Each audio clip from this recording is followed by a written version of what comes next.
શું કરો દામિની વહુ? કઈ નહીં, આ કિચન સાફ કરતી હતી. કઈ જોઈએ છે તમને? ના, મારે એક જરૂરી વાત કરવી હતી. હા તો બોલો ને, શું કેવું છે? હું શું કહું, હા, મારે દવા લેવા જવી પડશે.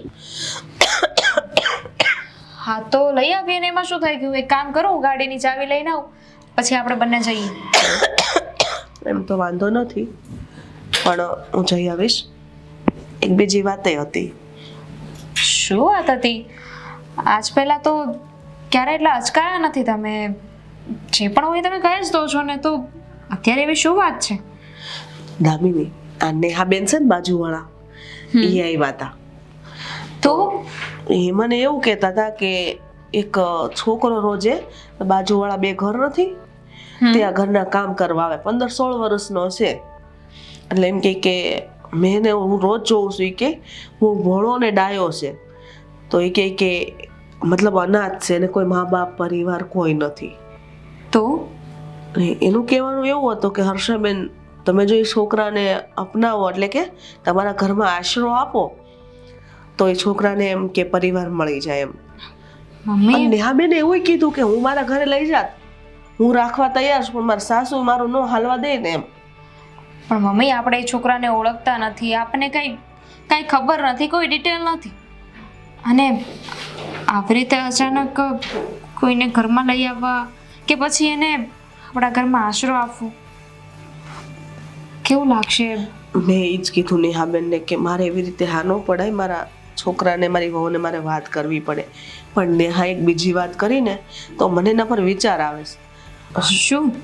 નેહાબેન એવું કહેતા હતા કે છોકરાને મળ્યા ને એ સાથે વાત કરી અને ઘરે ગયા, પછી એને કંઈક સારા સમાચાર મળ્યા. સારા સમાચાર મળ્યા? જો મમ્મી, મને દુઃખ થઈ રહ્યું છે કે બિચારો છોકરો એકલો છે, આવી રીતે પારકા ઘરના કામ કરવા આવે છે. પણ નથી તમે મળ્યા કે નથી હું મળી. તમારી ઈચ્છા હોય તો તમે છોકરાને ઘરે લાવી શકો છો, મારી કોઈ ના નથી. પણ જે પણ કરો ને સમજી વિચારીને કરજો, કારણ કે આપણે જેવા હોય બધા એવા હોય જરૂરી નથી. હા બેટા, તારી વાત સાચી છે, હું એ વાત પર સહમત છું. પણ નેહાબેને એવું કીધું ને કે છોકરાને મળ્યા પછી અને ઘરે ગયા પછી એવા સારા સમાચાર મળ્યા કે ભાઈનું પ્રમોશન થઈ ગયું, સારા ક્લાયન્ટ મળવા મળ્યા એને. હા તો સારી વાત કહેવાય ને. કેટલો નસીબદાર છે એ છોકરો, એના પગલાં કેટલા શુભ હશે. એને મળવાથી એટલી મોટી ને એટલી સારી વાત થઈ ગઈ નેહા દીદીના જીવનમાં. પણ એનાથી આપણને શું લેવા દેવા? આપણને લેવા દેવા હોય જ ને બેટા. આપણા ઘરમાં ખાલી આવે અને કદાચ ભગવાન તારા સામું જોવે, તું માં બની ગઈ તો બની શકે બેટા. જો નેહાબેનનું કામ થઈ શકતું હોય તો આપણું પણ થાય ને. એનું કારણ એક જ છે કે છોકરાના આશીર્વાદ આપણને મળશે, એને આખો પરિવાર મળી જશે ને. ના મમ્મી, એવી કોઈ ભાવનાથી આપણે કોઈને ઘરે લાવશું ને તો મારું મન નહીં માને. હા, એને સહારો આપવા માટે, એને એક પરિવાર મળી જાય એવી આશાથી આપણે ઘરે લાવશું ને તો મને વધારે ગમશે. પણ મારે કોઈ ખોટી ઉમ્મીદ નથી બાંધવી. સારું બેટા, કાંઈ નહીં. આમ પણ એ આવશે તો ઘરમાં ખુશીઓ તો આવશે જ ને. મમ્મી, એક કામ કરો, હું છે ને પેલા સાગરને વાત કરી જોઉં, એમને પૂછી જોઉં કે એ શું કહે છે.